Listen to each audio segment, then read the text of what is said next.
गॉलिस्टिक्स के English PYQ series में आपका फिर से स्वागत है। 10 जुलाई शिफ्ट 4 पहला है the following sentence has been split into 4 segments. Identify the segment that contains a grammatical error. Mathematics help in developing the logical mindset of students. तो देखो, मैथमेटिक्स एक सब्जेक्ट का नाम है और ये सिंगुलर है, भले इसमें एस लगा हुआ है लेकिन ये सब्जेक्ट का नाम है और ये सिंगुलर है। इसके साथ हम जब वर्ब यूज करेंगे तो V5 का यूज करेंगे, ना कि V1 का। यहाँ मैथमेटिक्स हेल्प्स हो जाएगा, इसलिए पहला सेगमेंट गलत है, होना चाहिए mathematics helps in developing. Next है parts of the following sentence have been given as options. Select the option that contains an error. The chief guest gave out prizes to the meritorious students of the school. तो जब prices को वो distribute कर रहे हैं तो इसके लिए जो फ्रेजल वर्ब हम यूज करेंगे वो गेव अवे होगा, ना कि गेव आउट। इसलिए तुम्हारा ये सेगमेंट गलत है, होना चाहिए the chief guest gave away prizes. Select the option with the correct use of articles. William Wordsworth was a romantic poet. Romantic के साथ ए एकदम सही है। He did things in an unusual manner. Unusual a से शुरू हो रहा है, वॉवेल साउंड कर रहा है तो एन लगा, एकदम सही है। दूसरे बारे में देखो तो यहाँ पर इन अ अनयूजुअल मैनर बोल रहा है तो ये नहीं होगा। William Wordsworth was the romantic poet, यहाँ पर पहले स्पेसिफिकली की बात की नहीं जा रही है तो ये भी नहीं होगा। और इसमें William Wordsworth was romantic poet, तो इसमें आर्टिकल का यूज ही नहीं किया गया तो ये भी नहीं होगा। ऑप्शन 1 एकदम करेक्ट हो जाएगा। William Wordsworth was a romantic poet, he did things in an unusual manner. The following sentence has been divided into 4 segments. Identify the segment that contains a grammatical error. The manager noticed that Pragya was first to reach the office on Saturday. यहाँ जो first use किया जा रहा है ये ordinal number है। Ordinal number यानी कि ये क्रमवाचक संख्या है जो कि एक विशेष क्रम को दर्शाने के लिए यूज किया जाता है। तो जब भी हम इस तरह के वर्ड्स यूज करते हैं, जैसे फर्स्ट हो गया, सेकंड हो गया, थर्ड, जब हम ऑर्डिनल नंबर की तरह उसको यूज करेंगे तो उससे पहले एक डेफिनेट आर्टिकल द का यूज हम जरूर करेंगे। यहाँ हो जाएगा was the first to reach the office, इसलिए ये सेगमेंट गलत है। अब क्लोज टेस्ट है, एक बार पढ़ लो, अब क्वेश्चन देख लो। चलो अब बनाया जाए। Water is blank for life and for good health. तो वाटर लाइफ और गुड हेल्थ के लिए क्या है? तो इंसिस्टेंट, इंट्रिंसिक, एसेंशियल या प्राइमरी। तो यहाँ पर हो जाएगा एसेंशियल, यानी कि अनिवार्य है। इंसिस्टेंट मतलब होता है जो उसको इंसिस्ट करे, यानी कि आग्रही, जोर डालने वाला। इंट्रिंसिक मतलब होता है उसकी आंतरिक, उसकी मूलभूत जो विशेषता वगैरह है उसके लिए इंट्रिंसिक यूज करते हैं। प्राइमरी, प्राइमरी मतलब होता है प्राथमिक या मुख्य। Not only is it necessary for us to able to meet our daily needs, but safe drinking water can blank many water related diseases। तो जो स्वच्छ पानी है वो क्या कर सकता है? बहुत सारे पानी से संबंधित बीमारियों को क्या कर सकता है? तो प्रिवेंट, फॉरबिड, हैम्पर या रिस्ट्रेन। तो प्रिवेंट कर सकता है। प्रिवेंट मतलब होता है उससे बचा सकता है, उसको रोक सकता है, तो ये सबसे अप्रोप्रिएट रहेगा प्रिवेंट। फॉरबिड मतलब होता है मना करना। हैम्पर मतलब उसको बाधित करना, लेकिन ये यहाँ पे करेक्ट सेंस नहीं दे रहा है, यहाँ पर प्रिवेंट करना ज्यादा सही लगता है कि उससे जो है उस बीमारी को होने से रोकता है। रिस्ट्रेन का मतलब होता है नियंत्रित करना, कंट्रोल करना। नेक्स्ट है India has one of the largest number of cases of blank such as diarrhoea, dysentery and cholera. तो इंडिया के पास सबसे ज्यादा नंबर ऑफ केसेस किस चीज के हैं? देख लेते हैं। डिसीजेस, डिस्ट्रेस, लिमिट्स या सफरिंग। तो आगे तुम्हें बीमारियों के ही नाम बताए जा रहे हैं, डायरिया, पेचिस, ये सब। इसके लिए हम डिसीजेस यूज करेंगे कि इंडिया के पास जो है बहुत सारी बीमारियां की सूची है। इसके बाद डिस्ट्रेस का मतलब होता है संकट या पीड़ा। लेमेंट्स का मतलब होता है विलाप या शोक। और सफरिंग्स का मतलब दुख। इसके बाद देख लेते हैं क्या है। Over 1600 Indians, most of them children below the age of 5, blank die every day because of water related diseases. तो 16 से भी ज्यादा भारतीय, जो इसमें से ज्यादातर 5 साल से भी कम उम्र के बच्चे होते हैं, वो रोज मरते हैं पानी संबंधित बीमारियों के कारण। तो ब्लैंक डाई क्या हो सकता है इसमें, देख लेते हैं। डिस्टिंक्टली, एश्योर्डली, रिपोर्टेडली या ऑब्स्टेंसिबली। तो यहाँ सबसे करेक्ट हो जाएगा रिपोर्टेडली। रिपोर्टेडली का मतलब रिपोर्ट के अनुसार या कथित तौर पे। यही सबसे करेक्ट हो सकता है कि रिपोर्ट ने इस तरह का बताया कि 16 से भी ज्यादा भारतीय, जिसमें ज्यादातर बच्चे हैं। डिस्टिंक्टली का मतलब होता है स्पष्ट रूप से। एश्योर्डली का मतलब निश्चित रूप से। तो भाई ये एक आंकड़ा एक दुखद चीज दिखा रहा है ना, यहाँ पे अगर हम ये यूज करें कि एश्योर्डली तो ये ठीक नहीं लगता है। फिर ऑस्टेंसिबली, ऑस्टेंसिबली का मतलब होता है प्रकट रूप से। Select the most appropriate option to fill in the blank number 5। देख लेते हैं क्या है। because of water related diseases, these deaths can be prevented if people have blank to safe drinking water. तो ये सबको प्रिवेंट किया जा सकता है अगर इन लोगों के पास सेफ ड्रिंकिंग वाटर का क्या हो। देख लेते हैं, एक्सेशन, इंट्रेंस, प्रोवाइडेंस या एक्सेस।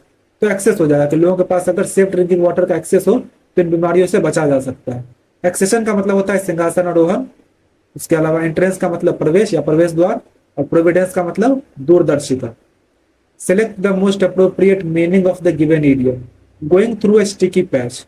तो स्टिकी पैच का मतलब होता है एक मुश्किल समय, एक मुश्किल अवधि, खासकर किसी रिलेशनशिप या फिर काम वगैरह के मामले में। इसका हो जाएगा to experience a bad period in life. Select the most appropriate option that can substitute the underlined segment in the following sentence. This serum contains ingredients enabling the hair to grow.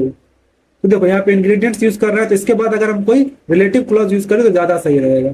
इसके लिए हम use करेंगे that enable the hair to grow.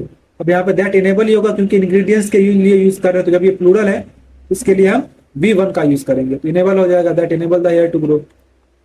Select the most appropriate antonym of the given word. Massive, massive मतलब होता है बहुत बड़ा, विशाल। तो इसका एंटोनिम हो जाएगा बहुत छोटा, यानी टाइनी। टाइनी मतलब होता है बहुत छोटा। टॉल का मतलब लंबा, हेवी का मतलब भारी, और फॉर्मिडेबल, फॉर्मिडेबल का मतलब होता है भयानक। लेकिन ये भयानक मतलब ये आकार के मामले में नहीं, भयानक यानी कि किसी इफेक्ट के मामले में या पावर के मामले में। Select the most appropriate antonym of the word given in brackets to fill in the blank. You can't stop the outflow of current. Outflow मतलब होता है कि उसको बाहर निकलने से आप रोक नहीं सकते, उसका जो बहिर्वाह, किसी चीज के बाहर निकलने को आउटफ्लो कहते हैं। इसका एंटोनिम हो जाएगा इनफ्लक्स। इनफ्लक्स मतलब होता है उसके अंदर बहना, अंदर बहना, या फिर उसको कह सकते हो तुम अंदर आना, एक सेंस में अंतर्वाह का। जैसे कि इसका मतलब बहिर्वाह हुआ, इसका मतलब अंतर्वाह हो जाएगा। टॉरेंट का मतलब होता है उसका धारा यानी तेज बहाव। इनकम का मतलब आय, और डिल्यूज का मतलब अति प्रवाह जैसे कि बाढ़ वगैरह। Select the most appropriate antonym of the given word.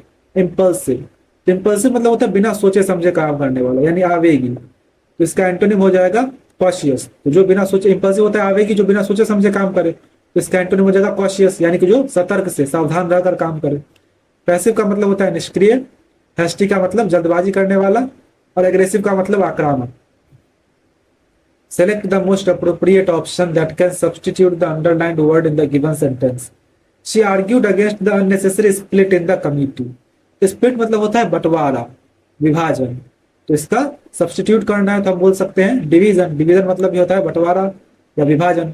Combination का मतलब होता है उसका संयोजन। मिक्स का मतलब मिश्रण, और ब्लेंड का मतलब भी मिश्रण। Select the most appropriate option that can substitute the underlined segment in the following sentence. Had you been to Dubai I would also go with you. यहाँ पे हैड यू बीन यूज किया गया, इसका मतलब है if you had been to Dubai. तो देख लो, if you had been to Dubai यानी कि तुम्हारा थर्ड कंडीशनल सेंटेंस है कि अगर तुम गए होते तो मैं भी तुम्हारे साथ गया होता। तो यहाँ पर जब भी हम थर्ड कंडीशनल यूज करते हैं तो शुरुआत में तो होता है इफ प्लस पास्ट परफेक्ट, ये सब होता है। जो मेन क्लॉज होता है उसमें हम आई वुड हैव का यूज करते हैं, मतलब subject plus would plus have. यहाँ पे हो जाएगा I would have also gone with you. तो तुम्हारा इसमें I would have gone with हो जाएगा, ऑल्सो लगाना जरूरी नहीं है। I would have gone with you जब ऑप्शन में नहीं है तो उसको आई वुड हैव गॉन लिख सकते हैं। Select the most appropriate synonym of the given word. Evasive. तो इवेजिव का मतलब होता है जो तुम्हारा ठीक तरीके से, मतलब टाल मटोल करने वाला, जो ठीक तरीके से जवाब ना दे, मतलब सीधा जवाब ना दे, सीधा जवाब देने से बचे। इसका सिनोनिम हो जाएगा एम्बिजियस। एम्बिजियस का मतलब होता है अस्पष्ट, यानी जिसके एक से ज्यादा अर्थ हो, अनेकार्थी। कोहेसिव का मतलब होता है जो सुसंगत हो, यानी एकजुट हो। अब्रेसिव का मतलब होता है कठोर, यानी रूखा। और एक्सेसिबल का मतलब जो पहुंच में हो, पहुंच योग्य हो।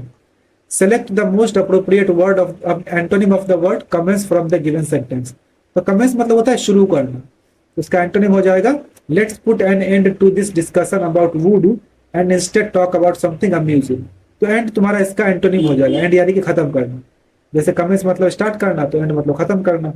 डिस्कशन का मतलब होता है चर्चा। अम्यूजिंग का मतलब मनोरंजक। और वुडू जो है एक प्रकार का जादू होता है। Identify the incorrectly spelled word and select its correct spelling. There are a number of artists currently creating unique collectible teapots. इसमें collectible की स्पेलिंग तुम्हारी गलत लिखी हुई है, इसकी करेक्ट स्पेलिंग हो जाएगी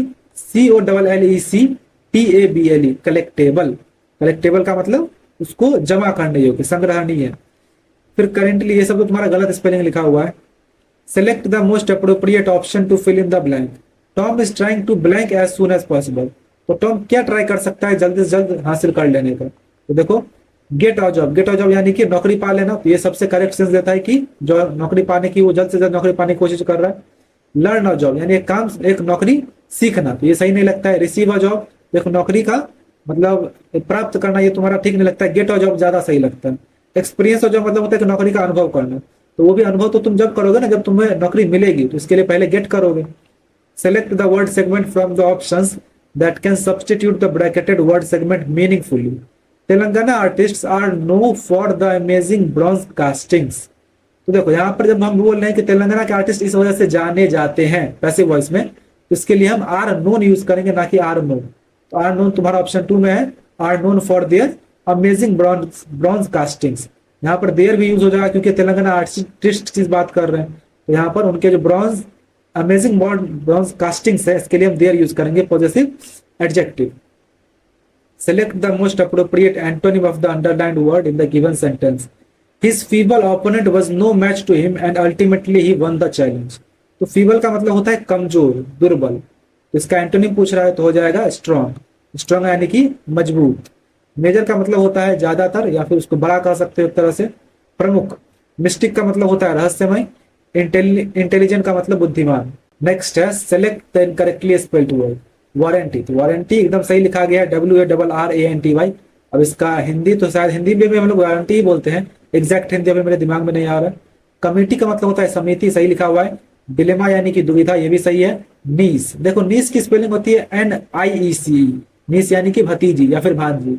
या हो सकता है ये नाइस लिखना चाह रहा हो, लेकिन यहाँ पे इसकी स्पेलिंग तो गलत है, चाहे नाइस लिखो या नीस लिखो। Select the most appropriate meaning of the given idiom. Costing N arm and leg. तो इस ईडियम का मतलब होता है बहुत ज्यादा महंगा। इसका मीनिंग हो जाएगा वेरी कॉस्टली एंड लग्जरियस, यानी बहुत महंगा और शान शौकत वाला। Select the most appropriate option that can substitute the underlined segment in the given sentence. It has been found that the trees are being destroyed by a moth. क्या बोल रहा है? It has been found that the trees are being destroyed. तो यहाँ पे passive voice में लिखा गया है द ट्रीज, ट्रीज के साथ आर यूज किया गया, ठीक है। बीइंग डिस्ट्रॉयड यानी तुम्हारा प्रेजेंट कंटिन्यूअस का था, उसको बदला गया, तो एकदम सही है। V3 का यूज भी किया गया है, तो तुम्हारा इसमें किसी भी तरह की कोई गलती नहीं है, हो जाएगा नो सब्स्टिट्यूशन रिक्वायर्ड। तो इस तरह से ये कंप्लीट हुआ। जो भी आपका स्कोर था उसे कमेंट करें। मिलते हैं अगले वीडियो में।